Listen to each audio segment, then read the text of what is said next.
কাঁঠালের বীজ বীজ থেকে কেজি কেজি তেল। হ্যাঁ, ঠিকই শুনেছেন। নমস্কার বন্ধুরা, আমি শম্পার রান্নাঘরে আরও একটা নতুন রেসিপিতে সবাইকে স্বাগত। আজ এই রেসিপিটা দেখলে আপনারা সবাই অবাক হয়ে যাবেন। হ্যাঁ, ঠিকই শুনেছেন, আমিও অবাক হয়েছিলাম। কাঁঠালের বীজ থেকে নাকি কেজি কেজি তেল হচ্ছে। এই ভিডিওটা খুব দেখছি চলছে, তাই আমি আজ বাড়িতে ট্রাই করেছিলাম, সেটাই আপনাদের সাথে শেয়ার করলাম। গোপন রহস্য ফাঁস করে দিলাম। আশা করি রেসিপিটা আপনাদের খুব উপকারে আসবে আর ভালো লাগবে। যদি ভালো লেগে থাকে তাহলে একটা লাইক কমেন্ট শেয়ার করবেন। আর যদি নতুন বন্ধু এসে থাকেন, চ্যানেলটা যদি এখনও না সাবস্ক্রাইব করে থাকেন তাহলে সাবস্ক্রাইব করার অনুরোধ রইল।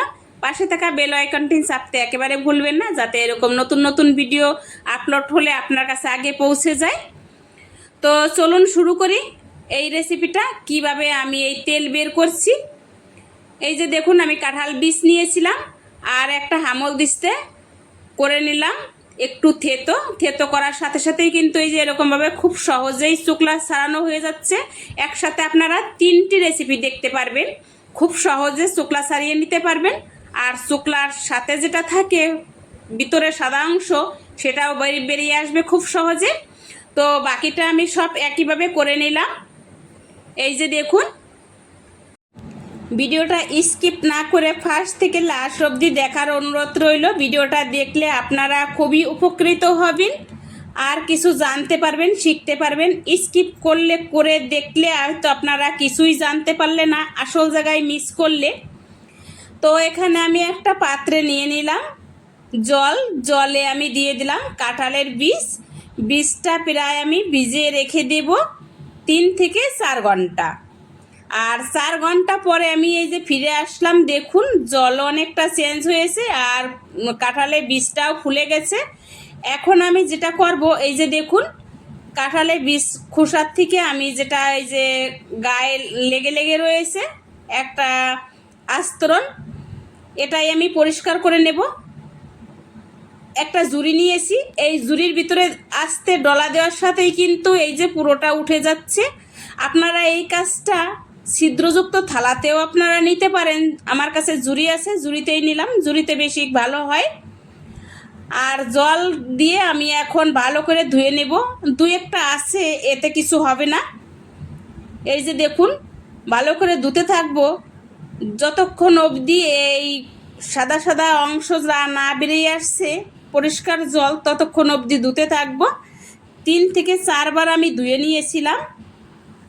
তারপরে এই যে এরকম হয়েছিল, এই যে দেখুন কিছুটা গায়ের সাথে এই যে লাগা রয়েছে, কিন্তু এতে কিছুই হবে না।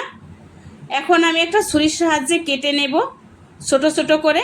এতে মিক্সার বাটিতে দেওয়ার সময় খুব তাড়াতাড়ি মিক্স হয়ে যাবে, মানে পেস্ট হয়ে যাবে। ছুরি দিয়ে আমি কেটে নিচ্ছি ছোট ছোট করে। আপনারা এই কাজটা শিলনোড়া দিয়েও আপনারা করতে পারেন, শিলনোড়াতেও ভালো হবে। আমি কেটে নিলাম, মিক্সার মেশিনে আমি পেস্ট করে নেব। মিক্সার বাটি নিয়ে নিলাম।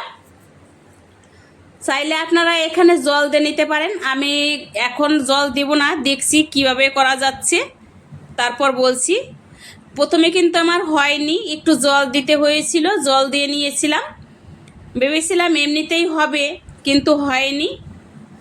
আপনারা অল্প জল দিয়ে পেস্ট করে নেবেন। বাকি যেটা ছিল সেটাও আমি করে নিলাম একইভাবে। এই যে দেখুন, চলুন তাহলে এখন উনানে জাল ধরিয়ে দিলাম আর অনবরত নাড়তে থাকবো, দেখি কোন অবস্থায় কি হয়। এই যে দেখুন, আমি কিন্তু অনবরত প্রায় 5 থেকে 10 মিনিট নাড়ছি আর আস্তে আস্তে একটু কালার চেঞ্জ হচ্ছে। আমি কিন্তু 2টো টিপস জানাবো, এখনও কিন্তু টিপস আমি বলিনি, আপনারা দেখুন। এই যে প্রায় 10 মিনিট আমার উনানে জাল দেওয়ার পরেও এরকম কালারটা হয়েছিল আর কড়াইয়ে তলাতে লেগে গেছিল। এই যে দেখুন, তেল কিন্তু আস্তে আস্তে ছাড়া শুরু করেছে। এই পর্যায়ে মিডিয়াম করে দিতে হবে উনানের জাল।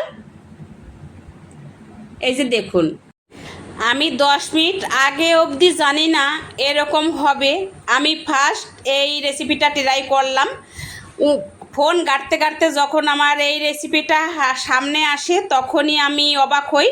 আর রেসিপিটা বানানোর জন্য আমি বাড়িতে বলেছিলাম, তখনই আমাকে বাড়ি থেকে বকেছিল, কাঁঠালের বীজ তার থেকে আবার তেল, বুং বাং কথা বলিস না। হ্যাঁ, আমি তো করবই, দেখব শেষ অবধি কি হয়। তো এই যে অবশেষে এই তো হলো, এই যে দেখুন তেল বেরিয়ে এসছে, অনেকটা তেল হয়েছে। তো এখনও কিন্তু আমি টিপস বলিনি, বলছি আপনারা ধৈর্য ধরে ভিডিওটা দেখুন। তো আমি এখন এই নামিয়ে নেব, আর বেশি জ্বালাবো না। একটা ছাঁকনি নিলাম, ছাঁকনির উপরে একটা ন্যাকড়া দিয়ে নিলাম, যাতে তেলের সাথে আর কোনো নোংরা ছোট ছোট অংশ বেরিয়ে না আসে। তেলটা ঢেলে নিচ্ছি। 10 মিনিট ঠান্ডা করার পরেই কিন্তু তেলটা ঢেলে নেবেন, তা না হলে গরম থাকলে আপনারা হাতের সাহায্যে চিপড়ে নিতে পারবেন না। তো অন্য ভিডিও আমি বলি আপনাদের বাড়িতে অবশ্যই ট্রাই করবেন, কিন্তু এই ক্ষেত্রে না, সেটা আমি একদমই বলবো না। কারণ এখানে আমি একদম সঠিক তথ্য পাইনি, আর একটুও ভালো হয়নি। এখানে আমি কাঁঠালের বীজ থেকে 1 ছটাক তেলও কিন্তু পাইনি। আমি 2 বার করে তেল মিশিয়েছিলাম। এটাই হচ্ছে দুটো টিপসের কথা বলেছিলাম, এখন সেটা বলে দিলাম। আপনারা কিন্তু মনের ভুলেও এই কাজটা করবেন না, জিনিস নষ্ট করবেন না, সময় নষ্ট করবেন না। সত্যি বলছি, ভিউজের জন্য কতই না কিছু হয়, তাই না? আমি তো অবাক হলাম, শুধু একটা ভিউজের জন্য এরকম করাও যায়। তো এই যে আমি এখন তেলটা যেটা আমি দিয়েছিলাম ভালো করে বের করে নিচ্ছি, যাতে আমার তেলটা আর নষ্ট না হয়। কিন্তু একটা কথা মানতে হবে, এই কাঁঠালের বীজ থেকে যখন তেল দিয়েছিলাম সুন্দর একটা ঘ্রাণ বেরিয়েছিল, এইটুক হয়েছে উপকার। যাই হোক, কিছুটা তেল আমার নষ্ট হয়েছে, কিছুটা রয়ে গেছে বীজের সাথে, সবটা তো বেরিয়ে আসেনি, এর থেকে একটু বেশি দিয়েছিলাম আমি। তো এই গোপন রহস্য আজ আমি ফাঁস করে দিলাম। আপনারা বেশি বেশি করে একটু শেয়ার করে দেবেন, যাতে কেউ এরকম আর বিভ্রান্ত না হয়, জিনিস নষ্ট না করে। যদি ভিডিওটা ভালো লেগে থাকে তাহলে লাইক দিয়ে পাশে থাকবেন। এরকম আরও নতুন নতুন আমি কিছু আপনাদের সঠিক তথ্য জানাবো, দেখাবো, যেটা আপনারা সঠিক জানতে পারবেন, বুঝতে পারবেন।